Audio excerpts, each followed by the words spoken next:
sociedad, en realidad, más allá de lo que ella misma es, o a partir de lo que ella misma es, termina materializándose en una ciudad.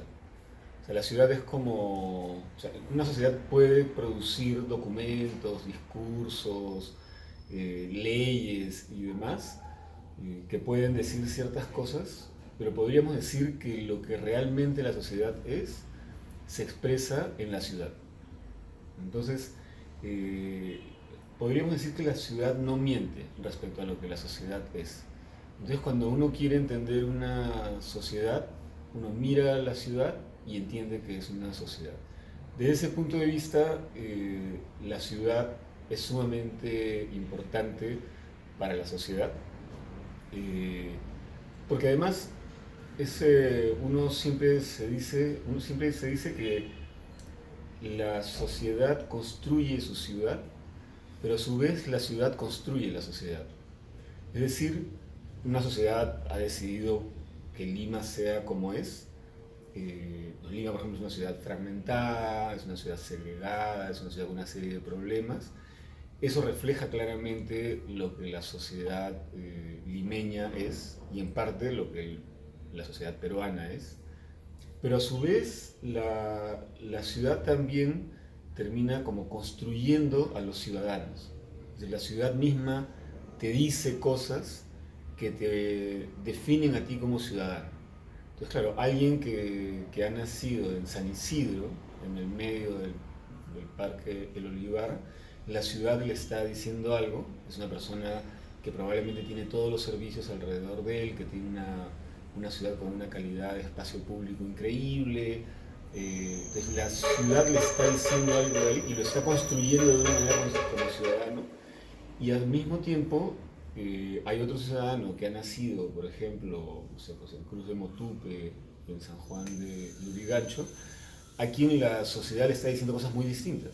Lo está construyendo como ciudadano, diciéndole aquí al Estado, el Estado no llega, al Estado no le importas, ese es el espacio público que te mereces, ese es el transporte público que te mereces. Entonces, así como la sociedad construye la ciudad, luego la ciudad construye al ciudadano y construye en él un sistema de valores, una manera de percibir la vida, de percibir el Estado, de percibir a la propia sociedad y finalmente de percibirse a él mismo. O sea, el mismo ciudadano puede sacar conclusiones respecto a cómo la ciudad que está a su alrededor está constituida y cómo otras partes de la ciudad están constituidas. Pero yo creo que desde ese punto de vista, eh, la ciudad tiene una importancia enorme. Ahora, respecto a la informalidad, yo diría que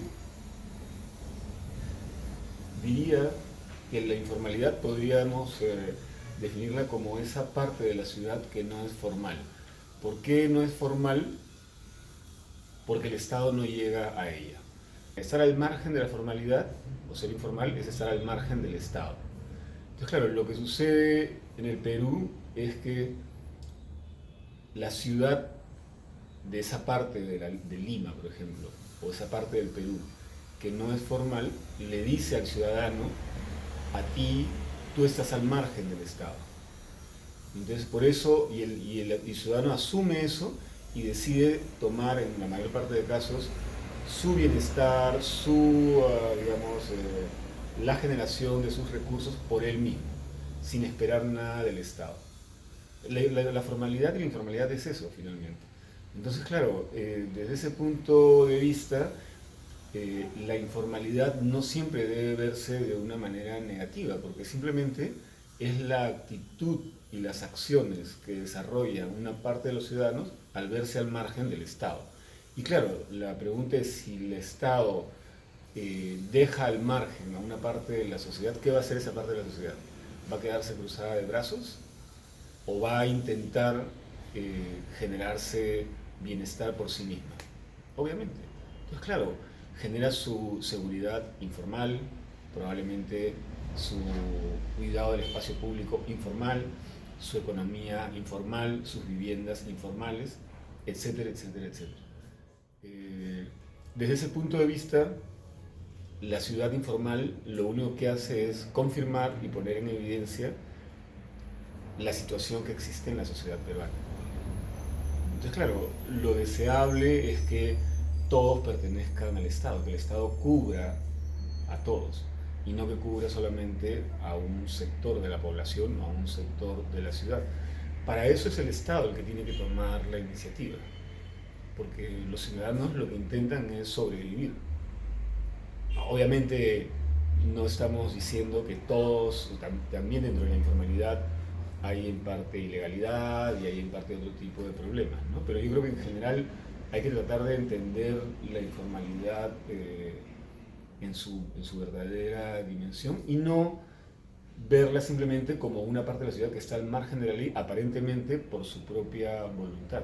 No, no es un poco así, es la circunstancia que tiene que ver incluso con un proceso histórico que, por ejemplo, para el Perú independiente tiene 200 años en la que esa informalidad ha sido causada por el accionar permanente del Estado, de la República, durante casi 200 años. Y respecto a la labor del Estado a través de los planes, bueno, los planes pertenecen al ámbito de la labor, sobre todo del Estado moderno. O sea, los planes urbanos son un tipo de herramienta que se construyen en la modernidad, específicamente entre finales del siglo XIX e inicios del siglo XX. Antes no existían los planes, antes existían otras maneras de gobernar y de pensar la ciudad. Entonces, los planes son esas herramientas que nacen desde la modernidad. Y en el Estado moderno se asume que esa es la herramienta a través de la cual la ciudad se va a planificar, se va a pensar, se va a decidir. Yo creo que una de las cosas que tenemos que tener en cuenta es que si bien ese es el modelo ideal dentro de esta noción de Estado moderno occidental, porque es un modelo netamente europeo, nuestra realidad nos ha dicho que, bueno, la ciudad que crece sin un plan tiene algunos problemas, pero también tiene algunas virtudes. Gran parte de la ciudad peruana se ha construido sin planes y no es que esté mal construida. Ha tenido otro tipo de herramientas de gestión, de planificación que no son un plan urbano y que han permitido que parte de la ciudad responda bien en alguna medida a las necesidades del ciudadano. Entonces, yo creo que lo que tendríamos que intentar es entender cuáles han sido esas cosas que han salido bien sin necesidad de un plan y qué es lo necesario para un plan. Porque el problema, ¿cuál es? El problema es que se asume que un plan debe generar una ciudad mejor. Pero eso funciona si tú tienes un Estado fuerte, si tú tienes un Estado que llega a todas partes. Pero si tú tienes un Estado incompleto, que llega al 30% de la población, ¿qué vas a hacer con un plan? El plan obviamente va a llegar a un 30% de la población. Entonces, estamos en una sociedad distinta a la sociedad occidental desarrollada, del Estado moderno y fuerte, y por lo tanto tenemos que intentar encontrar unas herramientas de planificación y de gestión acordes con el Estado que tenemos y con la sociedad que tenemos. Y probablemente en ese Estado el plan no tiene la importancia que tendría en un Estado que atiende al 100% del ciudadano. Entonces yo creo que la labor del urbanista hoy en día en el Perú debería ser pensar cuál es ese tipo de plan, con qué alcances, cuál es ese tipo de gobernanza complementaria al plan que permitiría resolver los problemas que tiene la ciudad. No estoy seguro de que el plan es la solución.